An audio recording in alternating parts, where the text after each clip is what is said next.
आपलं स्वागत. पाहूयात आजच्या ताज्या घडामोडी.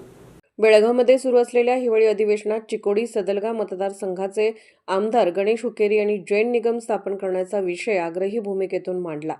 या विषयाची दखल घेऊन यावर कार्यवाही होईल या प्रित्यर्थ समस्त सदलगा परिसरातील सदलगा आणि शमनेवाडीच्या जैन प्रतिष्ठानकडून आमदार गणेश हुक्केरी यांच्याबद्दल कृतज्ञता व्यक्त केली. सदलगा, बेडकेआळ, शमनेवाडी, भोज हा जैन बहुल भाग तसेच आचार्य विद्यासागर मुनी महाराजांची ही जन्मभूमी आहे.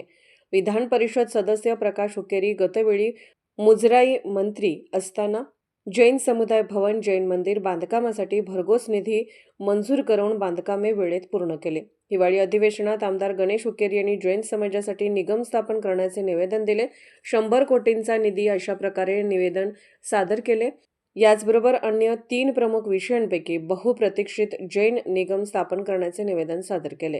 हुक्केरी कुटुंब गेली 40 ते 45 वर्ष राजकारणात असून जैन समाजाला त्यांचे भरघोस सहाय्य झाले आहे.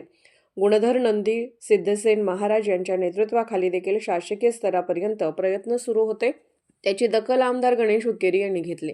येणाऱ्या काळात जैन निगम स्थापन करून अल्पसंख्याक दर्जा अंतर्गत एक निगम स्थापन करण्यात यावे असे निवेदन सादर केले. चिकोडी जिल्हा निर्मिती, कृष्णा नदीचे कृषी सिंचन व्यवस्था, सुशिक्षित नवयुवकांसाठी चिकोडी भागात उद्योग केंद्र, इंडस्ट्रीयल डेव्हलपमेंट निर्माण करावेत अशा 4 प्रमुख मागण्या सादर केल्या.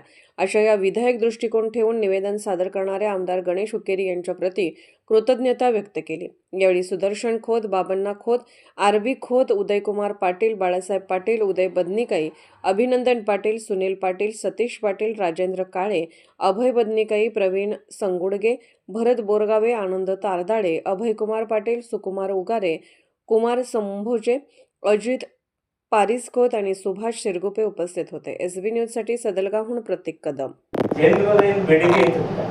ಕಮಿತ ಒಂದು 50 ವರ್ಷದಿಂದ ಏನು ಬೇಡಿಕೆ ಇತ್ತು. ಇವಾಗ ನಮ್ಮ ನೆಚ್ಚಿನ ನಾಯಕರಾದ ಗಣೇಶಣ್ಣ ಹುಕ್ಕೇರಿ ಅವರು ನಿನ್ನೆ ಚಳಿಗಾಲ ಅಧಿವೇಶನದಲ್ಲಿ ಜೈನರಿಗೆ ಇದು ಅಭಿವೃದ್ಧಿ ಇದು ಆಗಬೇಕಂತ ಬಹಳ ಸವಿಸ್ತಾರ ಹೇಳಿದ್ದಾರೆ. ಮತ್ತು ಇಷ್ಟೊಂದು ನಮ್ಮ ಜೈನ ಸಮಾಜ ಅವ್ರ ಬೆಂಬಲದಾಗಿತ್ತು. ಆದರೆ ಈಗ ಇಷ್ಟು ಕಾಳಜಿ ಇಲ್ಲ. ಈಗ ನಮ್ಮ ಯುವ ನಾಯಕರಾದ ಗಣೇಶ್ ಹುಕ್ಕೇರಿ ಅವರು ಜೈನರಿಗೆ ಒಂದು ಪ್ರಾತಿನಿಧ್ಯ ಕೊಡಬೇಕಂತ ಶಾಸ್ತ್ರ ಇದರಲ್ಲಿ ಮಾತಾಡಿದಾರೆ ಶಾಸಕಾಂಗ ಸಭೆಯಲ್ಲಿ. ಎಲ್ಲ ಜೈನ ಸಮಾಜ ವತಿಯಿಂದ ಅವರಿಗೆ ಧನ್ಯವಾದಗಳು. ಮತ್ತು ಸದಲಗಾದಲ್ಲಿ ಈಗಾಗಲೇ ನಮ್ಮ ಗುಡಿ ಗುಂಡಾರಗಳು ಬಸ್ತಿ ಎಲ್ಲ ಇದು ಡೆವಲಪ್ಮೆಂಟ್ ಮಾಡಿದ್ದಾರೆ. ಮತ್ತು ವಿದ್ಯಾಸಾಗರ ಮಹಾರಾಜರ ಅವ್ರದ್ದು ಸ್ಮರಣೆ ಸಂಬಂಧ 5 ಕೋಟಿ ರೂಪಾಯಿ ಸ್ಯಾಂಕ್ಷನ್ ಮಾಡಿದ್ದಾರೆ. ಅದು ಜಲ್ದಿ ಮಾಡಬೇಕಂತ ನಾವು ಬೇಡಿಕೆ ಇಟ್ಟಿದ್ದೀವಿ. ಅವ್ರ ಕೂಡ ಇದು ಮಾಡ್ತೇವೆ ಅಂತ ಹೇಳಿದ್ದಾರೆ. ಇಷ್ಟೆಲ್ಲ ಮಾಡೋದಾದ್ರೆ ನಮ್ಮ ಸಮಾಜ ಬಗ್ಗೆ ಕಾಳಜಿ ವಹಿಸಿ ಏನು ಮಾತಾಡಿದಾರಲ್ಲ ಅವ್ರಿಗೆ ಕೃತಜ್ಞತೆಗಳನ್ನು ಸಲ್ಲಿಸ್ತಾ ಇದ್ದೀವಿ.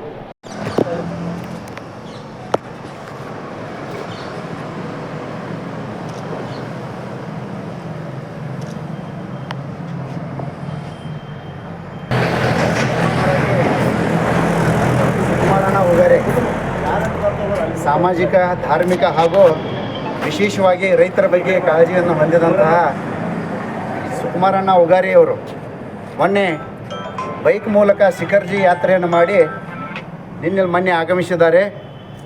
ವಿಶೇಷವಾಗಿ ಇದು ನನಗನ್ನಿಸ್ತದೆ ಭಾಳ ಸಲ ಅವರು ದಿಲ್ಲಿ ಒಂದು ಪ್ರವಾಸವನ್ನಾಗಲಿ, ಅದೇ ರೀತಿ ನಮ್ಮ ಶಿಖರ್ಜಿ ಪ್ರವಾಸವನ್ನು ತೀರ್ಥಯಾತ್ರೆಯನ್ನು ಬೈಕ್ ಮೇಲೆ ಮಾಡಿ ಒಂದು ಅತ್ಯಂತ ಪುಣ್ಯ ಲಾಭವನ್ನು ಗಳಿಸಿದ್ದಾರೆ. ಅಂಥ ವಿಶೇಷ ವ್ಯಕ್ತಿಗಳ ಸನ್ಮಾನ ಇವತ್ತು ನಡೀತಾ ಇದೆ. ನಮ್ಮ ಸುಕುಮಾರಣ್ಣ ಉಗಾರಿಯವರು ಯಾವತ್ತಿಗೂ ಕೂಡ ರೈತರ ಬೆಂಬಲಕ್ಕೆ ನಿಲ್ಲುವಂಥ ವ್ಯಕ್ತಿ. ಅಂಥ ವ್ಯಕ್ತಿಗಳ ಸನ್ಮಾನವನ್ನು ಇವತ್ತು ಇಲ್ಲಿ ಮಾಡಲಾಗ್ತಾ ಇದೆ. ಹೇಳಿಕೆ ಬಯಸ್ತೀನಿ, ಚಿಕ್ಕೋಡಿ ಜಿಲ್ಲಾ ಆಗುವುದು ಬಹಳಷ್ಟು ಒಂದು ಮುಖ್ಯವಾದಂಥ ವಿಷಯ. ಅದರೊಂದಿಗೆ ಜಿಲ್ಲೆಯನ್ನು ಮಾಡಿ ಜಿಲ್ಲೆಯ ಅಭಿವೃದ್ಧಿಗಾಗಿ ಒಂದು ವಿಶೇಷವಾದಂಥ ಪ್ಯಾಕೇಜ್ ಕೊಡಬೇಕಂತ ಗಣೇಶಣ್ಣ ಹೇಳಿದ್ದಾರೆ. ಅದಕ್ಕೂ ಕೂಡ ಅವರಿಗೆ ಧನ್ಯವಾದ ಹೇಳಿಕೆ ಬಯಸ್ತೀನಿ. ಚಿಕ್ಕೋಡಿ ತಾಲೂಕಿನಲ್ಲಿ ಸದಲಗ ಚಿಕ್ಕೋಡಿ ಕ್ಷೇತ್ರದಲ್ಲಿ ಬರ್ತಕ್ಕಂಥ ನೀರಾವರಿ ಯೋಜನೆಗಳು ಕೂಡ ಆಗಬೇಕು ಅನ್ನುವಂಥ ಒಂದು ಮಾತನ್ನ ನೀರಾವರಿ ಸಚಿವರಾದಂಥ ಉಪಮುಖ್ಯಮಂತ್ರಿಗಳಂತ DK ಶಿವಕುಮಾರ್ ಅವರನ್ನ ಒತ್ತಾಯ ಮಾಡಿದ್ದಾರೆ. ಅದೇ ರೀತಿ ನಮ್ಮ ಗಡಿ ಭಾಗದ ಈ ಉತ್ತರ ಕರ್ನಾಟಕದ ಬೆಳಗಾವಿ ಜಿಲ್ಲೆಯ ವಿಶೇಷವಾದಂತಹ ಯುವಕರು ಇವತ್ತು ಉದ್ಯೋಗಕ್ಕಾಗಿ ಮಹಾರಾಷ್ಟ್ರಕ್ಕೆ ಹೋಗ್ತಾ ಇದ್ದಾರೆ. ಸಾಂಗ್ಲಿ, ಇಚಲಕರ್ಜಿ, ಕೊಲ್ಹಾಪುರ ಇದ್ದಂತಹ ಒಂದು ಸಿಟಿಗಳಿಗೆ ಹೋಗ್ತಾ ಇದ್ದಾರೆ. ಅದಕ್ಕಾಗಿ ಉದ್ಯೋಗ ಕೇಂದ್ರಗಳನ್ನ ಈ ಉತ್ತರ ಕರ್ನಾಟಕದ ಬೆಳಗಾವಿ ಜಿಲ್ಲೆಯಲ್ಲಿ ನಿರ್ಮಾಣ ಮಾಡಿದರೆ ಅಂತ ಯುವಕರ ಕೈಗೆ ಒಂದು ನೌಕರಿಗಳು ಸಿಗ್ತವೆ ಅನ್ನುವಂತಹ ಬಹಳ ಮುಖ್ಯವಾದಂತಹ 4 ವಿಷಯಗಳನ್ನ ಗಣೇಶನ ಪ್ರಸ್ತಾಪ ಮಾಡಿದ್ದು ನಮ್ಮೆಲ್ಲರಿಗೂ ಕೂಡ ಒಂದು ಅಭಿಮಾನದ ವಿಷಯ ಅಂತ ನಾನು ಈ ಸಂದರ್ಭದಲ್ಲಿ ಹೇಳ್ತಾ, ಮುಂದಿನ ದಿನಗಳಲ್ಲಿ ಇವೆಲ್ಲ ಕಾರ್ಯಗಳು ಕಾರ್ಯರೂಪದಲ್ಲಿ ಬರಲಿಕ್ಕೆ ಮತ್ತೂ ಕೂಡ ಅವರು ಹೆಚ್ಚಿನ ಪ್ರಯತ್ನವನ್ನ ಮಾಡ್ತಾರೆ ಅಂತ ಈ ಸಂದರ್ಭದಲ್ಲಿ ಹೇಳಿ, ಪತ್ರಿಕಾಗೋಷ್ಠಿಯಲ್ಲಿ ತಮ್ಮೆಲ್ಲ ಒಂದು ಪತ್ರಕರ್ತರಿಗೆ ಹಾರ್ದಿಕವಾದಂಥ ಸ್ವಾಗತ ಕೋರ್ತಾ, ಈಗಾಗಲೇ ನಮ್ಮ ವಿಕಾಸ ರತ್ನ ಅಂತ ಹೇಳಿ ಪ್ರಸಿದ್ಧ ಅಂತ ಸನ್ಮಾನ್ಯ ಶ್ರೀ ಪ್ರಕಾಶ್ ಹುಕ್ಕೇರಿಯವರು ಮತ್ತು ಅವರ ಸುಪುತ್ರರಾದಂಥ ಸನ್ಮಾನ್ಯ ಶ್ರೀ ಯುವ ನೇತಾರಾದಂಥ ಸನ್ಮಾನ್ಯ ಶ್ರೀ ಗಣೇಶನ ಹುಕ್ಕೇರಿ ಸದರ್ಗಾ ಚಿಕ್ಕೋಡಿ ಮತಕ್ಷೇತ್ರದ ಈ ಒಂದು ವ್ಯಕ್ತಿಗಳು ಜೈನರ ಒಂದು ವಿಶೇಷವಾದಂಥ ಏನೊಂದು ಬೇಡಿಕೆಗಳುಂಟು ಸತತವಾಗಿ ನಿರಂತರವಾಗಿ ಏನು ಮಾಡ್ತಾ ಇದ್ದಾರೆ ಅಂದರೆ ಪ್ರಯತ್ನ ಮಾಡ್ತಾ ಇದ್ದಾರೆ. ಈ ಸಂದರ್ಭದಲ್ಲಿ ಸಾಕಷ್ಟು ಸನ್ಮಾನ್ಯ ಶ್ರೀ ವಿಧಾನ ಪರಿಷತ್ತಿನ ಸದಸ್ಯರಾದಂಥ ಪ್ರಕಾಶನ ಹುಕ್ಕೇರಿ ಕಳೆದ 40 ವರ್ಷಗಳಿಂದ ಈಗಾಗಲೇ ಸುದರ್ಶನ್ ಕೋತ್ ಹೇಳಿದಂತೆ ಜೈನ ಸಲುವಾಗಿ ವಿಶೇಷವಾದಂಥ ಒಂದು ಕೊಡುಗೆಯನ್ನು ಕೊಡ್ತಾ ಬಂದಿದ್ದಾರೆ. ಕರ್ನಾಟಕದಲ್ಲಿ ಯಾವಾಗ ಇವರು ಒಂದು ಮಂತ್ರಿ ಸ್ಥಾನದಲ್ಲಿದ್ದರು, ಆವಾಗ ಒಂದು ಯಾವುದಂದ್ರೆ ಮುಜರಾಯಿ ಖಾತೆ ಮಂತ್ರಿ ಇದ್ದಾಗ ಜೈನರು ಯಾವ್ಯಾವ ಒಂದು ಉರ್ಜಿತ ಇದು ಜೀರ್ಣೋದ್ಧಾರ ಮಂದಿರಗಳಿದ್ದು ಅವೆಲ್ಲ ಒಂದು ಜೀರ್ಣೋದ್ಧಾರ ಮಂದಿರಗಳಿಗೆ ಧನ ಸಹಾಯ ಮಾಡಿರುವಂಥ ವ್ಯಕ್ತಿಗಳು. ಅದೇ ರೀತಿ ಜೈನ ಸಮುದಾಯಕ್ಕೆ ಈ ಪರಿಸರದಲ್ಲಿ ಪ್ರತಿಯೊಂದು ಹಳ್ಳಿಯಲ್ಲಿ ಏನು ಮಾಡ್ಯಾರ ಅಂದರೆ ಜೈನರ ಸಮುದಾಯ ಭವನವನ್ನು ಕೂಡ ನಿರ್ಮಾಣ ಮಾಡಲಿಕ್ಕೆ ಸಾಕಷ್ಟು ಸತತವಾಗಿ ಪ್ರಯತ್ನವನ್ನು ಮಾಡಿದ್ದಾರೆ. ಅಂಥ ಒಂದು ವ್ಯಕ್ತಿಗಳಿಗೆ ಈ ಮೂಲಕ ಧನ್ಯವಾದವನ್ನು सल्लुತ್ತೇನೆ. ಅವರ सुपुत्रांना सन्मान्य श्री राजकीय, सामाजिक, आर्थिक असा सर्व घडामोडींचा आढावा पाहायला विसरू नका SB न्यूज चॅनल आणि नक्कीच सबस्क्राईब करा.